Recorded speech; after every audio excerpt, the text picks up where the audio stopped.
Hi hello ನಮಸ್ತೆ ಕರ್ನಾಟಕ. ನಾನು ನಿಮ್ಮ ಕನ್ನಡತಿ ಸಂಜನಾ. ಈ ವರ್ಷ ಆಗಸ್ಟ್ ತಿಂಗಳು ತುಂಬ ವಿಶೇಷವಾದದ್ದು ಕಣ್ರಿ. ಯಾಕಂತೀರಾ? ಏನಪ್ಪ ಅಂತ ವಿಶೇಷತೆ ಅಂತ ಯೋಚನೆ ಮಾಡ್ತಿದ್ದೀರಾ? ಏನಿಲ್ಲ ಕಣ್ರಿ, ಈ ತಿಂಗಳು 26ನೇ ತಾರೀಕಿನಂದು ಶ್ರೀಕೃಷ್ಣ ಜನ್ಮಾಷ್ಟಮಿ ಇದೆ. ನಿಮಗೆ ಗೊತ್ತಲ್ವಾ, ಶ್ರೀಕೃಷ್ಣ ಅಂದರೆ ಇಡೀ ಜಗತ್ತಿಗೆ ಪಂಚಪ್ರಾಣ. ಅವನಂದ್ರೆ ಯಾರಿಗೆಲ್ಲ ಇಷ್ಟ ಇಲ್ಲ ಹೇಳಿ?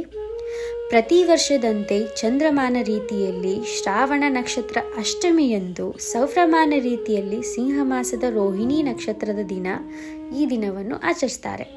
ಹಾಗಾದರೆ ಅವನು ಹುಟ್ಟಿದ ದಿನ, ಶ್ರೀಕೃಷ್ಣನ ಜನ್ಮಾಷ್ಟಮಿಯ ದಿನ, ಹೇಗೆ ಅವನಿಗೆ ಪೂಜೆ ಮಾಡಬೇಕು, ಹೇಗೆ ಅವನ ಸೇವೆ ಮಾಡಬೇಕು, ಹೇಗೆ ಅವನನ್ನು ಒಲಿಸಿಕೊಳ್ಳಬೇಕು ಅಂತ ನೋಡೋಣವಾ? ಬನ್ನಿ, ನಾನು ಈ ವಿಡಿಯೋದಲ್ಲಿ ನಿಮಗೆ ತಿಳಿಸಿಕೊಡುತ್ತೇನೆ.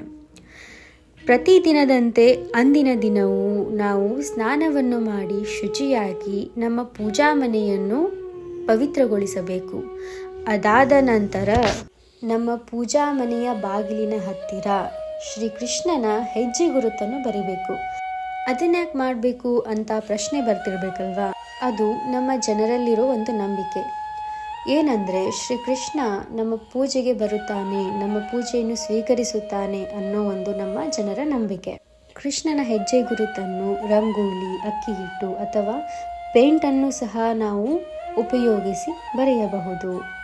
ಇದೆಲ್ಲ ಆಯಿತು. ಹಾಗಿದ್ರೆ ಪೂಜೆ ಸಾಮಗ್ರಿ ಏನು ಬೇಕು? ಕೃಷ್ಣನಿಗೆ ಶ್ರೇಷ್ಠವಾದದ್ದೇನು ಅಂತ ನೋಡೋಣವೇ? ಕೃಷ್ಣನಿಗೆ ಕೊಳಲು, ಶಂಖ, ನವಿಲ್ಗೆರೆ, ಹೊಸ ಉಡುಪು, ತುಳಸಿ ದಳ ಇವೆಲ್ಲ ಅವನಿಗೆ ತುಂಬ ಶ್ರೇಷ್ಠ.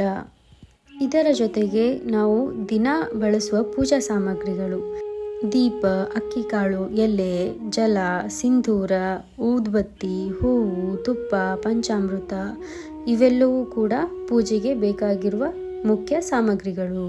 ಅಯ್ಯೋ, ಇನ್ನೊಂದನ್ನು ನಾನು ಮರ್ತೇ ಬಿಟ್ಟೆ. ಶ್ರೀಕೃಷ್ಣನಿಗೆ ಜೋಕಾಲಿಯು ಕೂಡ ಶ್ರೇಷ್ಠವಾದದ್ದು. ಜನ್ಮಾಷ್ಟಮಿಯಂದು ಅವನನ್ನು ಅದರ ಮೇಲೆ ಕೂಡಿಸಿ ನಾವು ಪೂಜೆ ಮಾಡಬೇಕಾಗುತ್ತೆ. ಬನ್ನಿ, ಹಾಗಿದ್ರೆ ಪೂಜಾ ವಿಧಿವಿಧಾನವನ್ನು ನಾವು ಶುರು ಮಾಡೋಣವೇ? ಮೊದಲು ಶ್ರೀಕೃಷ್ಣನನ್ನು ಜೋಕಾಲಿಯ ಮೇಲೆ ಕೂಡಿಸಬೇಕು. ಕೂಡಿಸಿ ಅವನಿಗೆ ನೀರಿನಿಂದ ಸ್ನಾನ ಮಾಡಿಸಿ ಆಮೇಲೆ ಪಂಚಾಮೃತವನ್ನು ಅರ್ಪಿಸಬೇಕು. ಅದಾದ ತಕ್ಷಣ ಆಮೇಲೆ ಮತ್ತೆ ನೀರಿನಿಂದ ಸ್ನಾನ ಮಾಡಿಸಿ ಆ ಪಂಚಾಮೃತವನ್ನು ನಾವು ಅಭಿಷೇಕದ ರೀತಿಯಲ್ಲಿ ಸ್ವೀಕರಿಸಬೇಕು.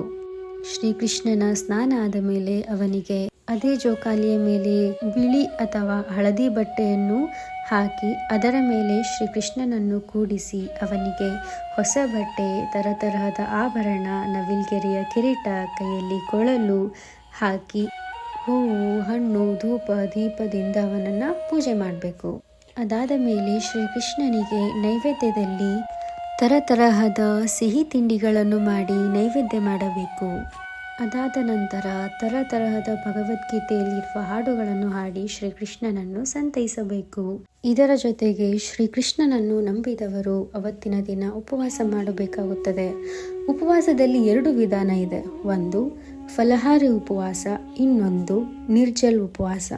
ಫಲಹಾರಿ ಉಪವಾಸದಲ್ಲಿ ನೀವು ಫಲಗಳನ್ನು ಸೇವನೆ ಮಾಡಿ ನೀವು ಉಪವಾಸ ಮಾಡಬಹುದು. ಇನ್ನೊಂದು ನಿರ್ಜಲ ಉಪವಾಸ. ಈ ವಿಧಾನದಲ್ಲಿ ನೀವು ನೀರು ಕುಡಿದು ಉಪವಾಸ ಮಾಡಬೇಕಾಗುತ್ತದೆ. ನೀರನ್ನು ಬಿಟ್ಟು ಬೇರೆ ಏನನ್ನು ಆ ವಿಧಾನದಲ್ಲಿ ನೀವು ಸ್ವೀಕರಿಸಲು ಸಾಧ್ಯವಿಲ್ಲ.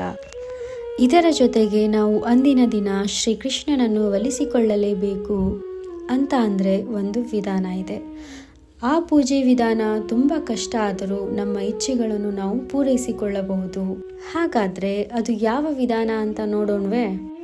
ಶ್ರೀಕೃಷ್ಣನಿಗೆ ಷೋಡಶೋಪಚಾರ ಪೂಜೆ ಅಂದರೆ ತುಂಬ ಶ್ರೇಷ್ಠ. ಅದು ಒಂದು 16 ಹಂತಗಳ ಪೂಜಾ ವಿಧಿವಿಧಾನ.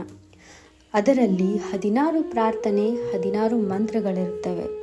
ಶ್ರೀಕೃಷ್ಣನನ್ನು ಅಂದಿನ ದಿನ ಒಲಿಸಿಕೊಳ್ಳಲೇಬೇಕು ಎಂಬ ಛಲ ಇದ್ದರೆ ಈ ಪೂಜೆ ಮಾಡುವುದು ಮರೆಯಬೇಡಿ. ಹಾಗಾದರೆ ಈ 16 ಮಂತ್ರಗಳು ಮತ್ತು ಪ್ರಾರ್ಥನೆಗಳು ಯಾವುವು ಎಂದು ನಿಮಗೆ ಪ್ರಶ್ನೆ ಇರಬಹುದು ಅಲ್ಲವೇ?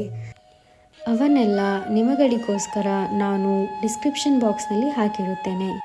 ಇದನ್ನೆಲ್ಲ ಮಾಡಿ ಶ್ರೀಕೃಷ್ಣನ ಸೇವೆಯನ್ನು ಮಾಡಿ ನಿಮ್ಮ ಇಚ್ಛೆಗಳನ್ನು ಪೂರೈಸಿಕೊಳ್ಳಿ. ಹಾಗಾದರೆ ಈ ವಿಡಿಯೋ ಮುಖಾಂತರ ನಿಮಗೆ ಶ್ರೀಕೃಷ್ಣ ಜನ್ಮಾಷ್ಟಮಿ ಹೇಗೆ ಆಚರಿಸಬೇಕೆಂದು ತಿಳಿದಿರಬೇಕು. ಇದೇ ತರಹದ ವಿಡಿಯೋಸ್ಗಾಗಿ ನನ್ನ ಚಾನಲನ್ನು ಸಬ್ಸ್ಕ್ರೈಬ್ ಮಾಡಿ. ಶ್ರೀಕೃಷ್ಣ ಜನ್ಮಾಷ್ಟಮಿಯನ್ನು ಸಂಭ್ರಮದಿಂದ ಆಚರಿಸಿ. ರಾಧೆ ರಾಧೆ.